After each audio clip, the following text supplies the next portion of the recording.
네, 안녕하십니까. 건프로의 월천TV. 네, 지금 이인호 PD입니다. 오늘, 그 고양시에서 또 지식산업센터를 분양하시는 우리 공인중개사 전문가님 모셨습니다. 혹시 자기소개 한번 부탁드리겠습니다. 네, 안녕하세요. 반갑습니다. 15회 때 공인중개사를 따서 20년대 지금 열심히 현업에서 지금 일하고 있는 또 김경이라는 사람인데요. 최근 들어서는 유튜브 채널 부동산 또치 아줌마라는 이름으로 또 채널을 유지하고 있습니다. 예, 예. 네. 반갑습니다. 그리고 별로 평범한 사람인데 또 이런 자리에 초대해 주셔서 감사합니다. 아니, 뭐, 네네네. 네, 저희 채널이 또 영광이죠. 별 말씀을요. 이렇게 새롭게 또 다양한 전문가분들 모셔가지고 또 이렇게 얘기할 수 있어서 저희도 영광입니다. 그리고 그 대표님께서는 그러면은 지금 부동산 이 일을 어떻게 시작하게 되셨는지 그때 한번 상황을 좀 얘기해 주시겠습니까? 네, 제가 15회 때 공인중개사 자격증을 땄는데요. 그때가 2003년이었나요? 그때쯤에 제가 남편과 같이 인테리어 사업을 하고 있었는데요. 인테리어 하다 보니까 제가 그 아파트 입주장에 들어가서 모델하우스 공사하는 그런 일을 하게 됐어요. 근데 어떤 그 부동산 하시는 우리 사장님께서 이거는 돈이 안 되고 부동산 일을 해야만 돈이 된다 이러시는 거예요. 네. 그래서 자격증을 따야 된다는데 자격증 그럼 따려면 어떻게 해야 돼요? 그랬더니 뭐 열심히 공부하면 된다.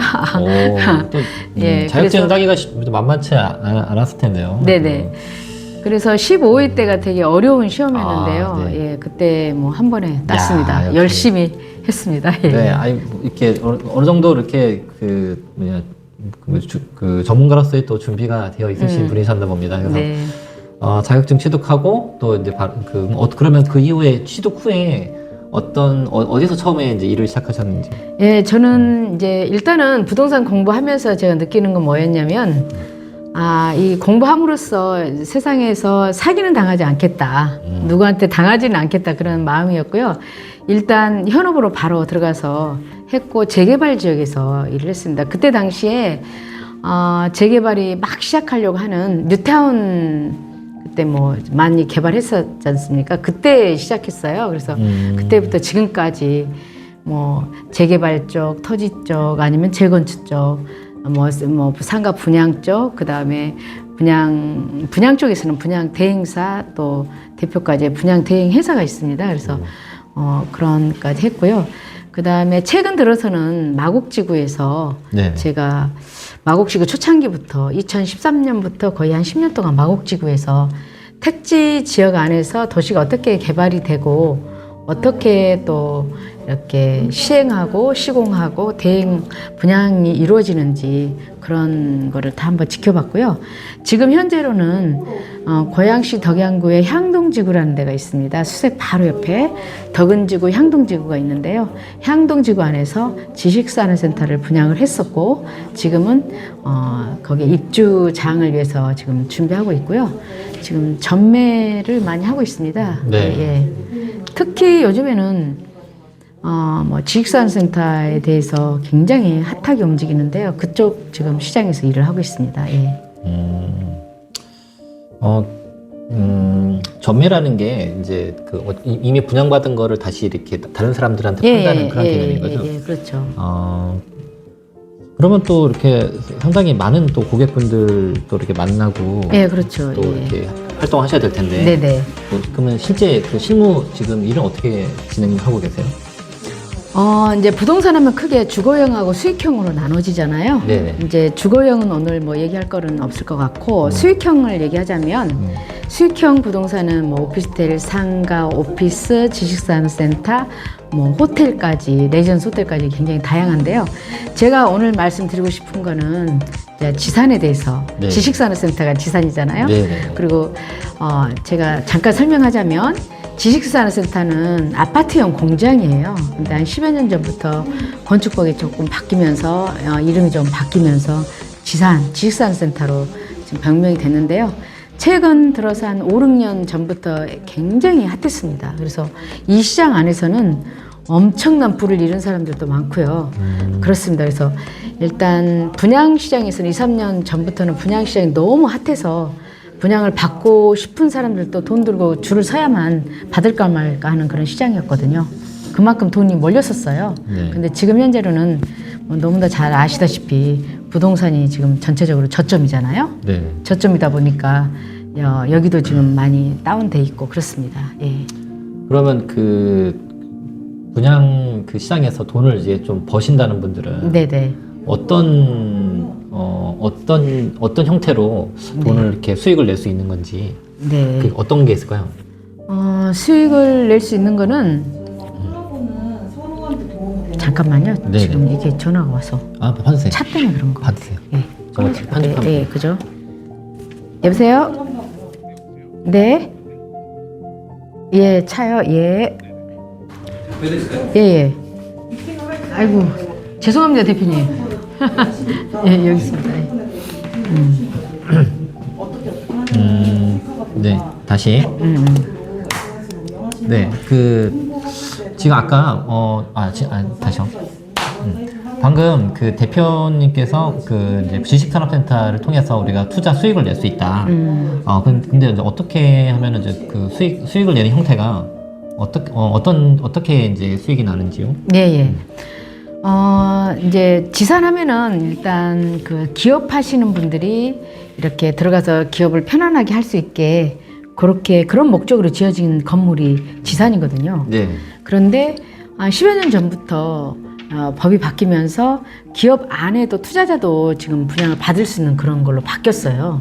그러다 보니까 투자자들이 서서히 이제 했는데 사실 웬만한 일반인 분들은 지산을 그냥 분양 투자를 할 수 없다고 생각을 하세요. 그런데 이 시장이 어떻게 형성이 됐냐면 이제 기업하시는 분들이 그 대표님들이 본인이 쓰시려고 우연찮게 지산을 사셨어요. 대표적인 게 성수동, 그다음에 문정동, 영등포인데요. 한 5, 6년 전에 그때 문정지구나 성수동에서 최초의 분양가가 700만 원이었어요. 그다음에 그러면서 평당? 예, 평당. 와. 계약 면적도 700만 원이었고 800만 원, 1200, 1400 이렇게 해서 올랐는데요. 엄청나네요. 지금 현재는요.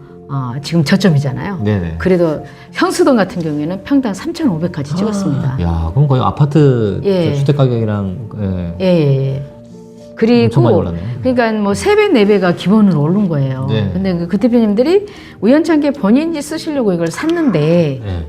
알고 보니까 뒤돌아서 몇 년 있다 보니까 막 엄청나게 올랐거든요. 근데 그게 또 재밌는 게 대출이 대부분 일반 부동산은 대출이 60%밖에 안 되잖아요. 아파트가 됐든 상가가 됐든 오피스텔이 됐든 대체적으로 60%밖에 대출이 안 됩니다. 그런데 여기는 90%까지 돼요, 대출이. 최소 80%에서 90%까지 대출이 됩니다. 그러면은 계약금 10%만, 그러니까 예를 들어서 10억짜리를 그분이 사셨어요. 예를 들어서 100평에 10억짜리를 샀다고 쳐요. 근데 10억이면 내가 투자하는 금액이 1억이잖아요. 10%니까. 그렇죠. 예, 10%만 들어가고 1억 가지고 좀 샀는데 지나놓고 보니까 3배면 10억짜리가 30억이 됐잖아요. 그죠? 네. 그런데 실질적으로 내막은 1억밖에 안 들어간 거예요. 거의 내 돈 1억 들어가지고 네네. 한 30배 가까이의 예, 수익을 낼 그렇죠. 수가 예, 있다. 그렇게 하다 보니까 이 시장이 막 과열되기 시작한 거예요. 대부분 과열되기 시작했는데 그러니까는 대표님들이 이제 기업하시는 대표님들이 법인으로 일에서도 돈 벌고 그다음에 일반 그쵸. 본격적으로 투자해서 막 돈을 벌기 시작한 거예요. 근데 소문이 빠르잖아요. 네. 그러니까는 엄청나게 막 투자자 세력이 몰리면서 그렇게 막 돈 된다더라. 해서 가봐라. 했는데 근데 이제 이게 제가 이제 갈수록 느끼는 게 젊은 친구분들도 아마 30대 네. 이런 분들도 굉장히 본격적으로 아주 그냥 이렇게 투자를 많이 하셔서 부를 많이 창출하신 분이 되게 많으셨어요, 최근 들어서까지는. 네. 그럼 내가 실사용을 하지 않아도 일단은 그 상가 분양을 받을 수 있다. 아니 상가가 아니라 지산. 근데 지산은 보통 이 단위가 되게 크지 않나요? 보통 한 5억, 10억 이상.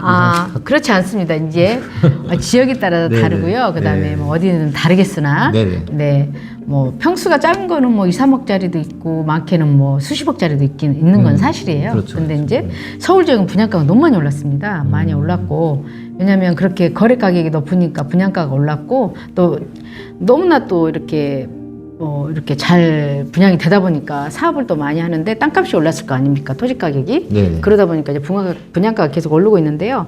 그게 이제 수도권까지 가는 거죠. 아, 예, 예. 네. 그런 식으로 많이 오른 게 사실인데요. 제가 말씀드린 것은 지금은 그게 많이 빠졌어요. 그래서 분양 전매가 잘 안 되고 웬만한 데는 다 이제 마이너스 피로 돌았고 무피로 돌고 그런 상황이죠. 지금 현재로는. 그런데 네. 지금이라도 이렇게 조금 저평가돼 있는데 이런 데 앞으로 가치가 상승할 만한데 그런 데를 잘 짚고 맥을 짚고 가시면 지금도 늦지 않았거든요. 그래서 뭐 지금 아파트 값이 뭐 또 이렇게 무한정 떨어진 건 아니잖아요. 또 네네네네. 언젠가 또 바닥치고 다시 네. 또 올라갈 것처럼 네네. 마찬가지로 다른 그런 그러니까 지식산업센터도 또 네. 가격이 또 이제 그런 피가 이제 프리미엄이 네, 또 네. 많이 붙을 때가 오겠죠. 네네네. 또 그럴 때를 생각해서 또 지금 저렴할 때 이렇게 사놓고 네. 내가 좀 이렇게 유지할 수 있는 그런 좀 버틸 수 있는 그런 여력이 있다. 맞습니다. 네, 그러니까 버틸 수 있는 여력이 있으신 분은 지금 기회인 거죠. 네네. 요즘 그러니까 그 위기가 기회라는 말 있잖아요. 네네. 네. 그렇듯이 지금 제가 일하고 있는 향동지구를 예를 들어서 해보면 향동지구 같은 경우에는 그 서울하고 바로 인접 지역이거든요. 네. 그러니까 수색 그러니까 상암 지역하고 바로 인접 지역이 그러니까 바로 이제 서울시랑 고양시랑 네. 인접 지역이에요. 그러니까는 경계선에 예, 경계선인데 이제 그곳에 그 상암 지역을 보면 상암은 방송 관련한 업체가 많잖아요. 네, 거기 무슨 방송국들 예, MBC 건물들이 방송국부터 있고. 시작해가지고 네. 업무타운이 많은데요. 그 방송 관련한 업체가 한 2,300개 업체가 되는데 오, 엄청 많네요. 예, 엄청 많아요. 그런데 그 수색 쪽은 아파트 재개발 지역이 많아서 업무타운이 없어요. 그래서 연계된 업무타운이 마포나 여의도거든요. 네. 근데 마포나 여의도로 안으로 들어가려면 임대료라든가 기타 가격이 비싸잖아요. 네. 그러니까 그런 분들이 이제 흘러서 가는데 옆으로 가는데 그게 이제 가양대교를 건너면 강서구, 네. 강서구하고 마곡지구. 그래서 또 일산, 서구, 그다음에 파주 출판단지 있잖아요. 네네. 그런 데까지 방송 관련한 업체가 쫙 이렇게 이제 퍼져 있는데. 그러니까 아무래도 이제 들어가기에는 너무 이제 그 네. 지가가 비싸니까 예, 그렇죠. 점점 이제 돈이 이제 예. 좀 여유가 없을수록 아무래도 예, 바깥으로 그렇죠. 밀려나겠죠. 예, 예. 네. 그런데 주변에는 이게 이제 없다 보니까 정부에서 용역을 해서 주변을 개발을 할 때 그거에 대한 수요를 파악을 해서 네. 개발한 지역이 덕은지구하고 향동지구예요. 거기에 향동지구 안에 이제 도시 지원 시설이라고 그래서 거기에 지식산업센터를 많이 분양을 했었습니다. 한 2년 전에. 네. 그런데 2년 전에 분양했던 게 이제 입주를 서서히 준비 중인데요. 지금 뭐 너무나 잘 아시다시피 금리가 높잖아요. 그렇죠. 예, 다들 그러니까는 예. 그런데다가 이자가 지금 대출 이자 부담이 심하죠. 예, 지금. 심하죠. 네. 그러니까는 투자하는 사람들이 이게 그동안에 제가 말씀드렸잖아요. 투자 세력이 너무 많아가지고 실질적으로 쓰시는 그 업체보다는 투자 세력이 너무 많았어요. 네네. 그런데 이제 이자 부담이 세고 그다음에 그러다 보니까 공실 염려도 있고 그러다 보니까 물건이 막 쏟아지기 시작했거든요. 근데 이제 그게 뭐 마이너스도 있고 막 이렇습니다. 그러다 네. 보니까 근데 이제 이게 최초에 분양했던 물건이 지금 입주를 준비 중이거든요. 네. 제조가 이제 준비 중인데 좀 서울 수도권에 비해서 굉장히 저렴하게 분양을 했어요. 분양을 하다 보니까 제가 아까 말씀드렸잖아요. 기업하시는 분들이 지상을 해가지고 되게 돈 많이 벌으셨다 그랬잖아요. 네네. 그런 분들이 이제는 다시 현금 능력 있으신 분들이 와서 줍줍을 하고 있어요. 지금 현재 지금 시장이. 네네. 네, 그렇습니다. 그런 시장이에요. 그래서 지금 부동산이 경기가 워낙 뉴스만 보면 안 좋잖아요. 안 좋은데 뉴스에 흔히 나오는 얘기는 거의 주거형이잖아요. 아파트에 대한 뉴스만 그렇죠. 나오잖아요. 네, 일단 아파트에 관심사가 제일 많고 네네, 또 그렇죠. 거래량도 많다 보니까 예, 예. 아마 아파트를 위주로 하는데 예. 또 이렇게 지식산업센터에도 네. 또 이렇게 다양한 네. 또 투자할 수 있는 그런 또 요소들이 많이 있는 거군요. 네. 그러니까 일종의 틈새 시장이에요. 네. 틈새 시장. 아는 사람만 또 아는. 예, 아는 그런 틈새 시장입니다. 요거 혹시 뭐 소액 투자로 한다면 얼마부터 가능할까요? 소액 투자로 하신다 그러면은 참 말씀드리기가 좀 부담스럽기는 한데요. 말씀해 주세요. 부담스럽기는 한데 이제 네. 건마이건이긴 합니다. 근데 어떤 거는 계약금 포기 물건도 있어요. 그러면은 10%를 포기한 물건도 있을 거 아닙니까? 네네. 네, 그런데 10%를 포기했어요. 그런데 나중에 90%까지 대출을 받아요. 네. 그럼 자기 돈 안 들어가는 거 아닙니까? 예, 맞습니다. 돈이 안 들어가고도 할 수도 있는 물건도 사실 있습니다. 어쩌다 하나씩 있는 거고요. 네네. 그 다음에 이제 시장이 막 화랑기 때는 거기에 부가세가 포함되어 있잖아요. 네네. 근데 지금 화랑기 때는 이제 만약에 피가 붙어 있으면 이제 현금으로 또 거래가 되거든요. 이런 얘기를 해도 되는지 모르겠네요. 뭐 안 될 게 있나요? 아무튼 네. 피가 거래될 때는 네. 부가세를 이렇게 환급을 안 해주고 거래가 되기가 쉬워요. 음. 근데 지금은 시장은 다 부가세가 환급이 됩니다. 그러다 보니까 예를 들어서 10억짜리면 계약금이 10%니까 1억 들어가 있잖아요. 그렇죠. 그다음에 거기에 마이너스가 3천, 5천 예를 들어서 이렇게 있다면 거기서 이제 1억에서 3천만 원 제하고 부가세 또 환급된 것도 또 이렇게 그분이 또 이제 파시는 분이 환급해주고 토해내고 그러다 보면은 그야말로 돈 거의 없이도 가져올 수 있는 것도 있고 1,000만 원, 2천만 원 가지고도 충분히 마음 놓고 투자할 수 있는 데예요.